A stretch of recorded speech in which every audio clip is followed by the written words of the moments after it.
Olá, tudo bem?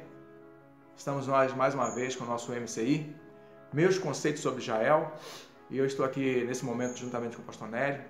Nós estaremos falando sobre o assunto que nós já demos uma dica na semana passada, que é de onde vem a virtude de Yeshua Mashiach.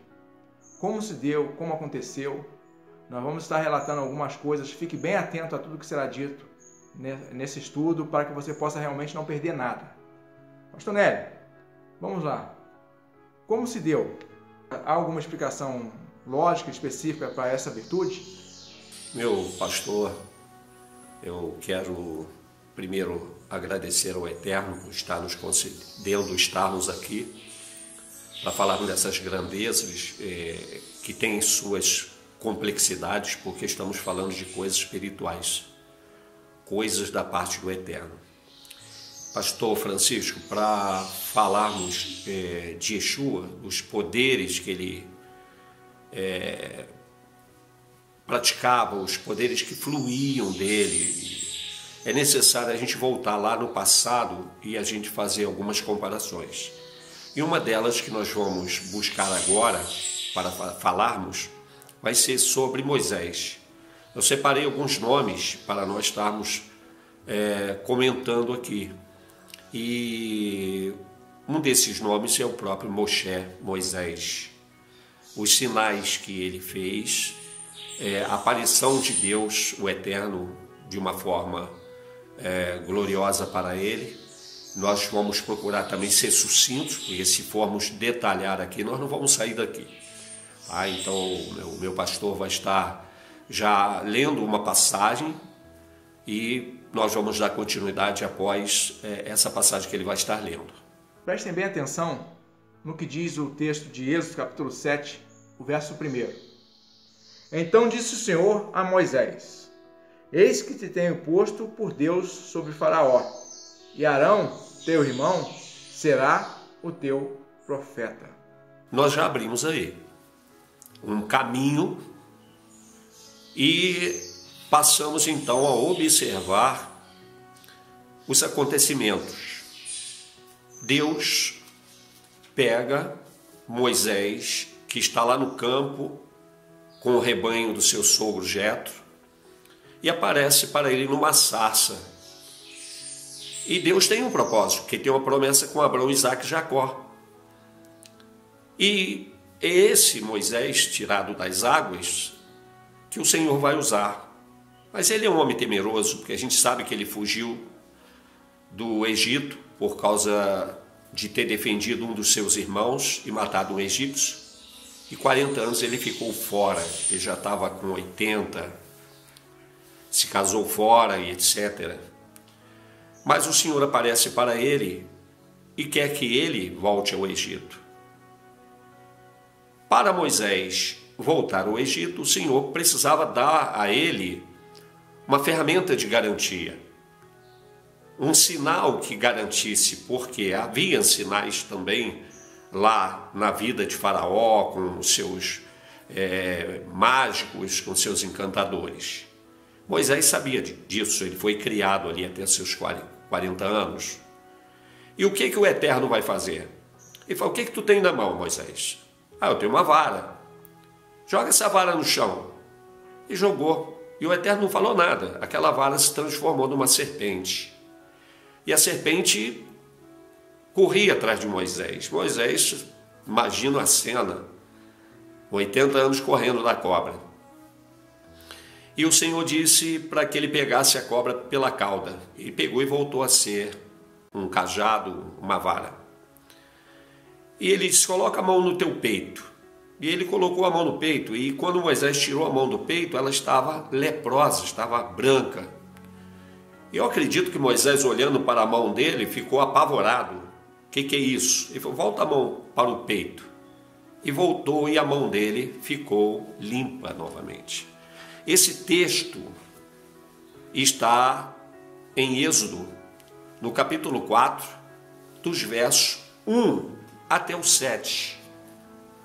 Deus está dando a ele sinais do que irá acontecer. Meu pastor aqui já leu o capítulo 7. Deus vai transferir um poder, uma confiança, uma autoridade para Moisés, para ele ser como Deus na terra e Arão como profeta. Isso é a coisa mais linda. Nós vamos caminhar por aí até a gente chegar em Yeshua HaMashiach. Nosso pastor vai estar lendo essa passagem nesse momento. Êxodo capítulo 4, verso 1 ao 7. Diz assim: Então respondeu Moisés e disse: Mas eis que não me crerão, nem ouvirão a minha voz, porque dirão: O Senhor não te apareceu. E o Senhor disse-lhe: Que é isso na tua mão? E ele disse: Uma vara. E ele disse: Lança na terra. E ele lançou na terra, e tornou-se em cobra, e Moisés fugia dela. Então disse o Senhor a Moisés: Estende a mão e pega-lhe pela cauda. E estendeu a mão e pegou-lhe pela cauda, e tornou-se em vara na sua mão. Para que creiam que te apareceu o Senhor, o Deus de seus pais, o Deus de Abraão, o Deus de Isaque e o Deus de Jacó. E disse-lhe mais o Senhor: Mete agora a tua mão no peito. E tirando-a, eis que a sua mão estava leprosa, branca como a neve. E disse: Torna a meter a tua mão no peito. E tornou a meter a mão no peito, e depois tirou-a do peito. E eis que se tornara como a sua outra carne. Isso é só para firmar nossa caminhada aqui. Quando Moisés, então, ele chega lá no Egito e se vai à presença de Faraó, uma das coisas que ele vai fazer é exatamente isso, mas ele vai transferir o sinal para Arão. E Arão vai fazer o quê?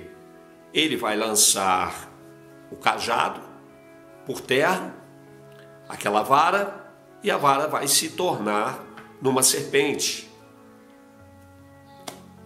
O que acontece?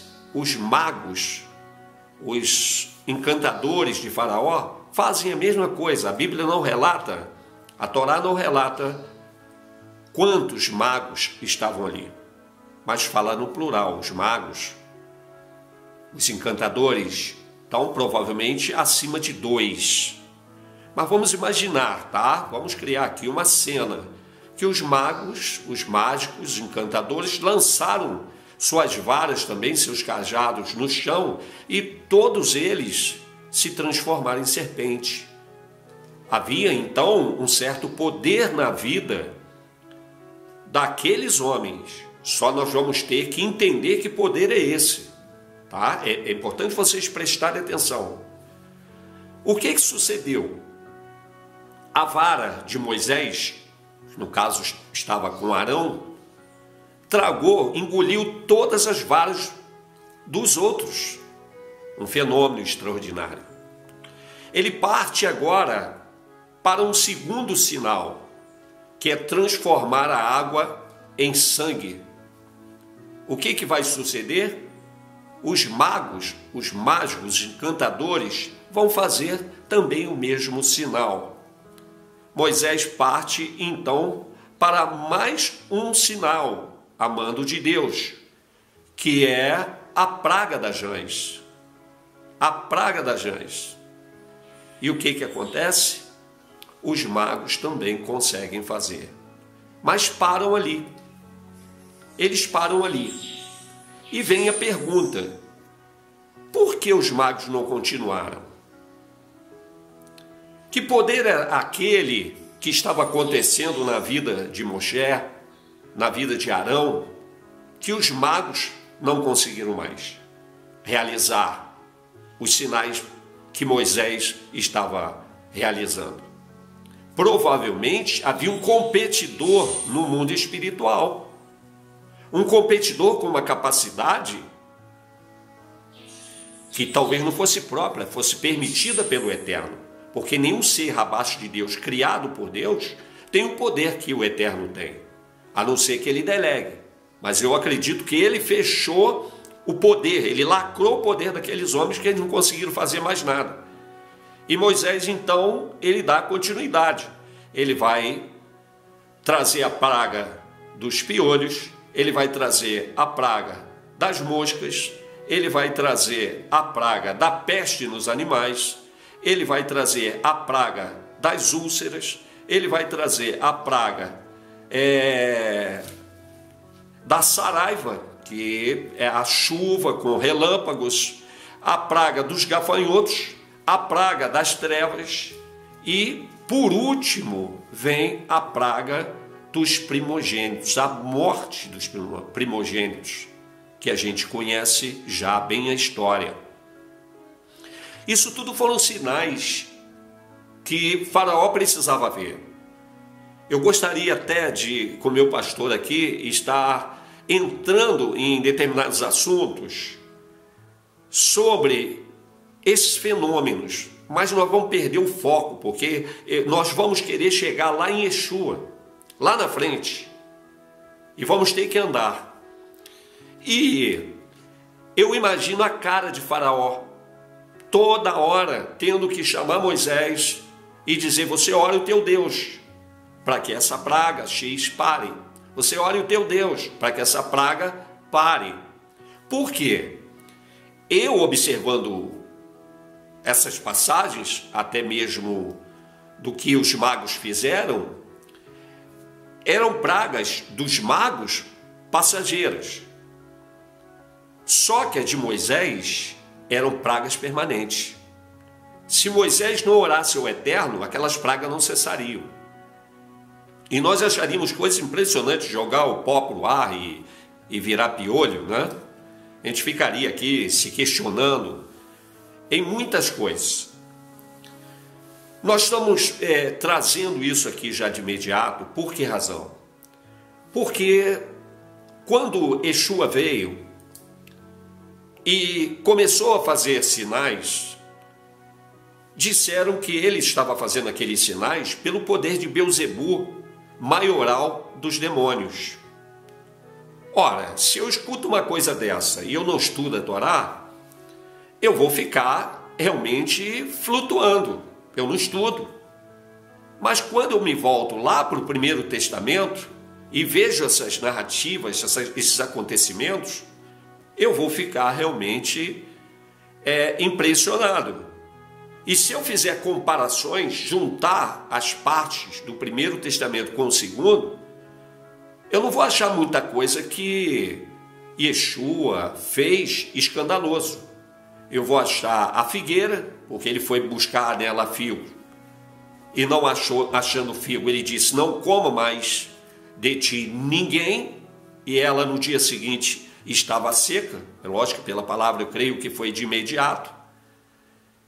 E não lembraria assim mais no momento aqui de um outro fenômeno estranho que tivesse vindo da parte de Yeshua para um castigo, mas nós vamos deixar isso para frente. O que eu quero que hoje nós entendamos nessa aula é que Deus atribuiu a Moshe poder para exercer autoridade sobre Arão e assim sobre Faraó. E a coisa caminhou de tal maneira que Faraó teve que deixar o povo de Israel sair. E ainda tem mais uma história, que foi a abertura do Mar Vermelho, aonde mais um estrago ali aconteceu. Quando a vara foi estendida para o mar, as águas se abriram e as carroças, carruagens de Faraó, seja o que for, de guerra, os soldados, cavalos, tudo que entraram atrás do povo de Israel, dos hebreus, eles foram afogados. O mar se fechou sobre eles. Conta-se por aí uma lenda, isso aí para mim é uma lenda, isso não é isso são boatos, de que uma certa época do ano, o mar abaixa, que dá para se atravessar com água nos joelhos. Olha, se tal coisa aconteceu naquela época, a gente pode dizer, bater palma para o Eterno, porque realmente o Eterno afogou o povo de Faraó com um palmo de água. Lógico que uma pessoa inteligente não acredita numa coisa dessa.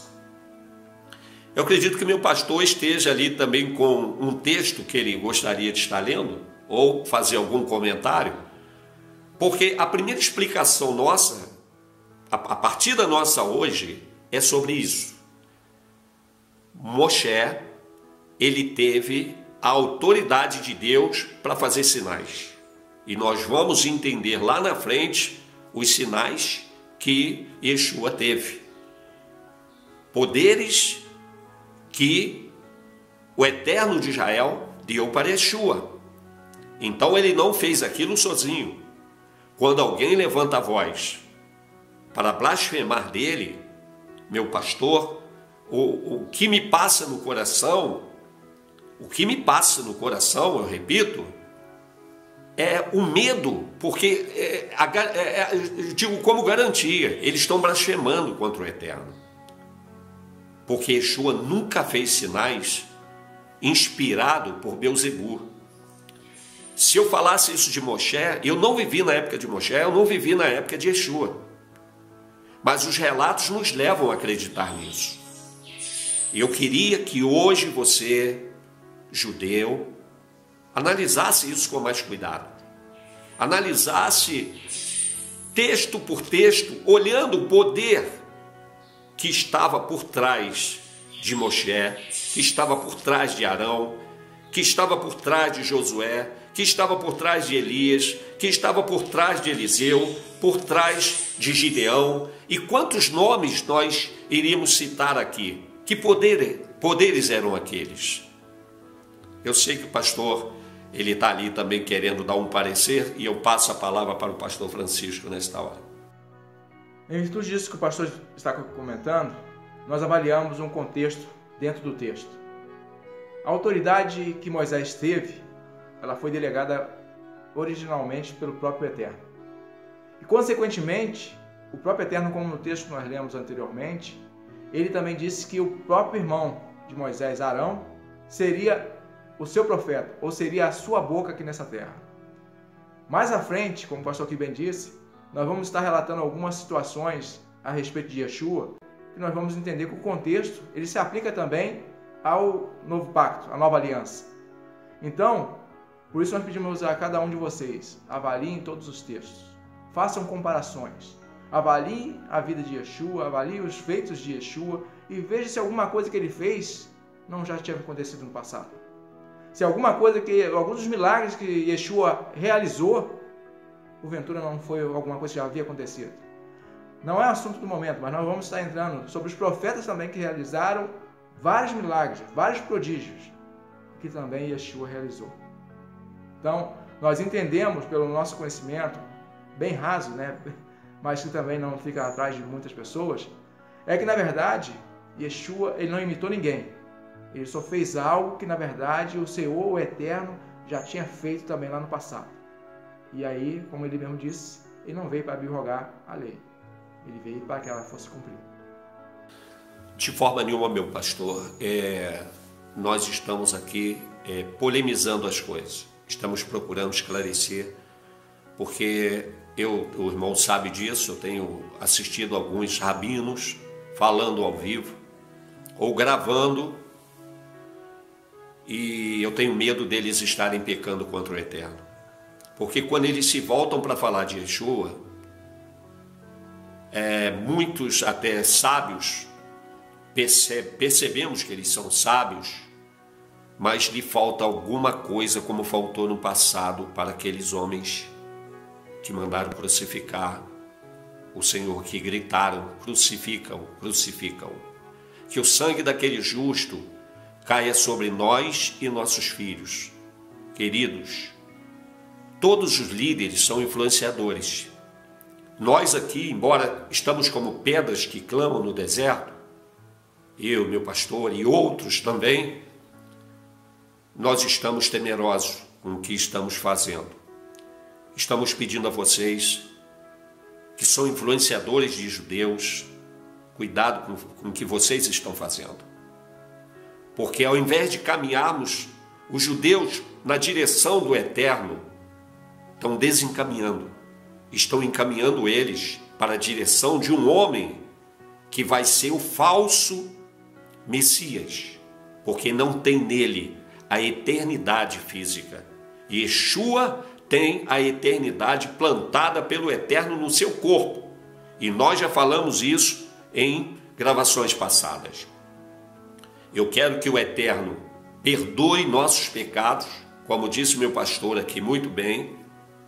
Nós estamos indo na superfície e por uma graça de Deus estamos botando o nosso rosto aqui para falar para vocês isso. Parem para pensar, analisem com mais cuidado, orem ao Eterno para que Ele mostre para vocês o que sucedeu na vida daquele homem que mudou a história há 2000 anos e 25, podemos dizer assim, atrás. O nosso calendário está errado. Meu pastor querido. Está gostando do contexto? Está gostando do assunto? Infelizmente nós não podemos continuar porque, como nós falamos no início, a gente não quer que o assunto fique cansativo, fique enfadonho, mas nós damos aqui o próximo, vai ter prosseguimento, vai ter continuação esse assunto que nós estamos tratando. Nós ficamos agora com as considerações finais. Pastor Nélio. Forte abraço, que o Eterno abençoe todos vocês, que o sangue de Yeshua purifique todos nós dos nossos pecados. Até a próxima. Então é isso, pessoal. Nós aqui nos despedimos de vocês. Vamos estar, mais uma vez, elaborando o que nós vamos estar falando na semana que vem. Se há algum comentário a respeito desse assunto que nós tratamos hoje, podem colocar lá nos comentários, pode pesquisar, questionar, colocar. Se você quer acrescentar algo ali, nós vamos estar lendo. Nós temos pessoas que estão nos ajudando também avaliando os comentários e passam para a gente. Nem tudo nós podemos avaliar, porque já é tão desgastante às vezes vermos, analisarmos, avaliarmos as coisas, estudarmos e ainda temos que realmente responder. Mas nós vamos responder dentro do possível e você é nosso convidado especial. Faça seus comentários.